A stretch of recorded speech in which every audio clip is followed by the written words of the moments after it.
Hi everyone, welcome back to my channel. I'm Tiffany Benson, one part of Team Benson, and today I have decided what I'm gonna do every Thursday. Every Thursday I'm going to do a how-to video on gardening or any topic around gardening. So today we're gonna start from the very beginning and talk about how to start a garden and everything you're gonna need, from seeds, where to get them, deciding what type of plants you want to do, and just everything you need to know.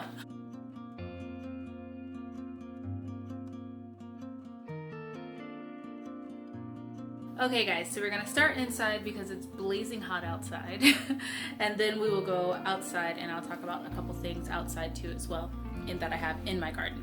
So the first thing that I did when I wanted to start a garden is I did plenty of research.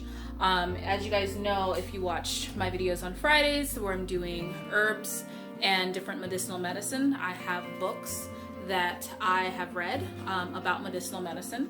I've also rented books from my local library, which also you can get free seeds, which if you guys haven't seen that video, I will post that video down below, or how to get free seeds from the library.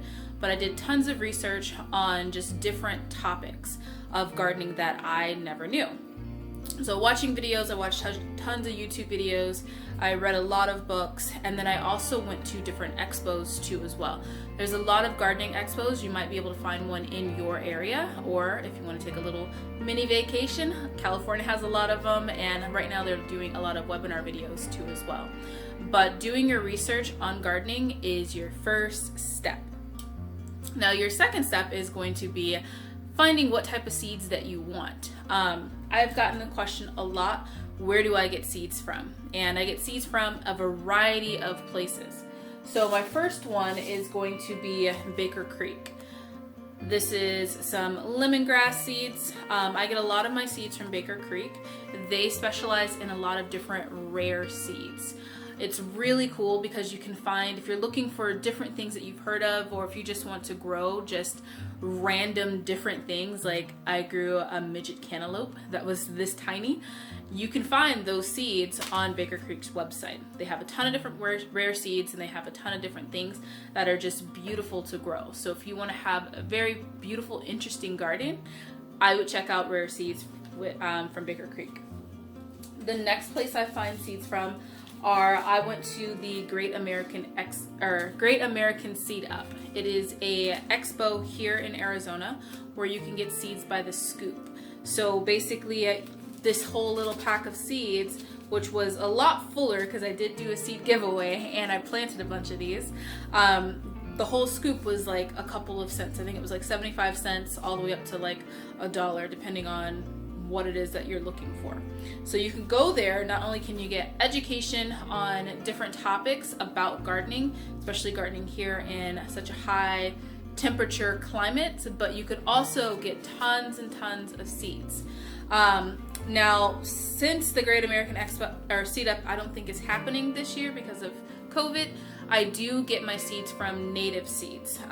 They are also Arizona seeds, so they're seeds that have been grown in a desert climate. So one of the nice parts about growing things growing from seeds that have already been grown in my climate is that they're already used to the blazing hot heat and they're used to the drought, and they're used to the different things that go on in Arizona. So I would look for, if you guys are in a desert climate, go to Native Seeds. They have great seeds. I ordered a big bunch of them yesterday, so I'll be getting those coming in shortly, and then I can show you guys those. But Native Seeds is a great website, and they typically have a ton of seeds because not a lot of people know about them, but they're here in Tucson, Arizona. Another great place is Amazon. I got a lot of things when seeds were sold out. I got a lot of seeds from Amazon. These are my echinacea, so this is some coneflowers. One of the things you want to double check is make sure that it's like non-GMO and that it is like organic and different things like that. So that's one thing that I look for. But they have great little seed packets. I googled packets for a medicinal seed garden, and I got just a whole variety in this packet. So by this brand, and it came with a bunch of different types. Some of the other places I look for seeds are Etsy. Etsy has a lot of just small businesses that sell different types of seeds that people grow in their garden. Also look for different seed sharing things that are going on Instagram. If you look at the hashtag seed sharing, then you can find a lot of groups and a lot of people that are just involved in seed sharing. This is a great way for you to grow something unique and to be able to bond with people and learn from people, because you are going to be growing something out of their garden. They're going to be growing something out of your garden. So you can share your seeds, because every time you grow a plant, it gives you thousands of seeds once it fruits or flowers. So you might as well share those, and you can share them around, and it's a great way just to, like I said, network and meet people. Now, if all else fails, I prefer to support smaller businesses first, like Baker Creek, or even In My Gardener is another one, or Native Seeds, or the expos like the Great American Seed Up. But if I can't find anything and I'm just needing something really quick, a big box store will also give you seeds. So I get these from Home Depot or Lowe's. They're just a big box store, so you can go there, grab a bunch of seeds too as well, but they don't have the cool story behind them, so I encourage everybody to shop local. Next thing I would encourage every beginning gardener to do is to start your seeds indoors. Now there will be I will attach a growing guide down below for Arizona, but you guys should also look up a growing guide so that you know what to grow in your area and when to grow it. But starting your seeds indoors allows you to have more control over the seed growth and the environment of which the seeds are growing in. Putting them outside, it's like willy-nilly. You put it out there and you hope it grows, you hope nothing eats it, you know, hope nothing happens to it, and you don't know if you're watering it enough, or sometimes it's harder to really maintain those things. So one of the best things I could always tell everybody is to start your seeds indoors. Now I use a couple different products. This one are my Jiffy Peat Pots, and then I also have, or these ones are the Jiffy Peat Pots, and then these are also the just the pots that I up pot into. And then I will take you into my growing room and I can show you guys my lights and my little mini greenhouses that I start all my seeds in. So this is my little grow room shelf, and I use a greenhouse from Jiffy, and then I also just have some regular just floodlight fixtures, and then I just make sure I use these type of grow lights. The brand I use is Grow Lights. I'll put it right here for you guys. So the brand I use is Grow Lights, and they are used for growing your vegetables. Now the nice part about using a greenhouse is when you're starting out, you don't have to worry about watering. So I just put the seeds in there, and if we look underneath here, they are in Jiffy Peat Pots. There you go. I just put the seeds in there, and then I put that lid on there, and I don't have to worry about watering it until after they have already sprouted. So that allows you to have kind of like a set it and forget it type way of starting your seeds, because that greenhouse gives you the right temperature, it gives you the right amount of moisture to be able to germinate those seeds. So it makes life way easier. And I will link all those products down below in the comments. They are Amazon affiliate links. So if you guys choose to purchase any of them, we do get a small piece of that. So thank you for those of you guys that have purchased through our affiliate link too as well. Now, the next thing you want to do is consider what type of gardener do you want to be. Do you want to be an organic gardener, or do you want to be a non-organic gardener? Both ways have their benefits, and both ways will get you food. It just depends on how many bugs you want to pick out. But I am an organic gardener, and I like to use fertilizers that are organic. So sometimes I make my own, where I'm saving eggshells or bananas or just different things like that. Or I use this, which is a Alaskan fish fertilizer. So that is the fertilizer that I give my plants. I put them on a little schedule, and between that and actually worm compost tea, that's how I feed my plants. So that's going to be the other thing you want to consider when it comes to starting your garden. So now we're moving outside to the blazing hot sun. So now you want to decide what type of garden do you want to have. and how much space do you have in said garden. Do you want to be a container gardener? Do you only have enough space on a patio? Or do you have enough space where you can put in raised garden beds? Or do you want to plant directly into the ground? I have a combination of raised beds and containers. So let me take you around and show you the different options.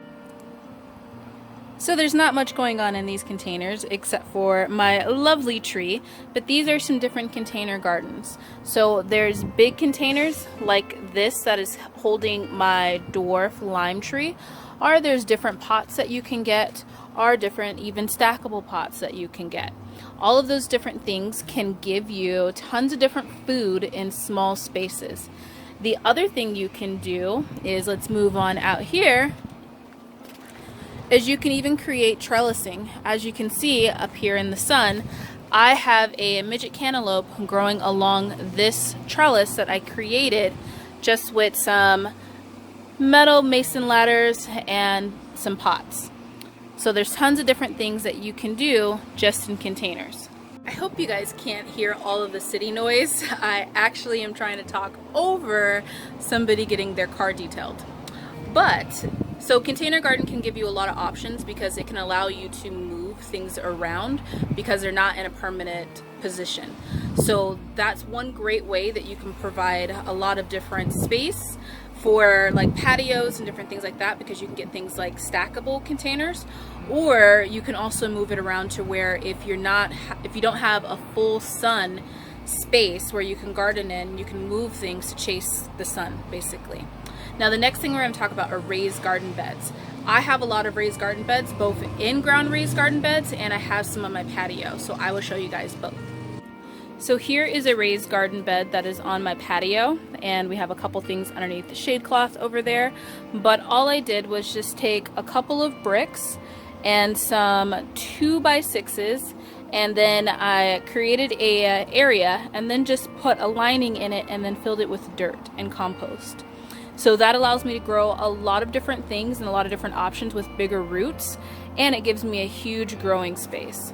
Now I did the same exact thing out here in my big garden beds, but since they're out here and they go deeper into the ground, it allowed me to be able to put trellises in here too as well, so I can grow things up the trellis, like we'll peek underneath this shade cloth, like my Chinese red long noodle beans. Now there are other different types of raised beds, like you can get ones like this, let's move this shade cloth, that has my eggplant in it, and these are just larger beds that you can put different things in, and you can also have self-watering ones, like this one is a self-watering one too as well, so I can water right through that little pipe and it'll hold all of the water down below. Okay, it was like way too hot to do anything outside. For those of you guys that don't know, we are kind of in monsoon-ish season right now. So not only is it like 111 degrees outside, but it is also like humid. So humid and extreme heat. Blech. So I'm coming inside to talk about soil. Soil is going to be the next thing that you want to consider for your garden. So there's all different types of soil. If you go to a big box store, you'll see there is raised bed soil, there is container soil, and then there is in-ground soil.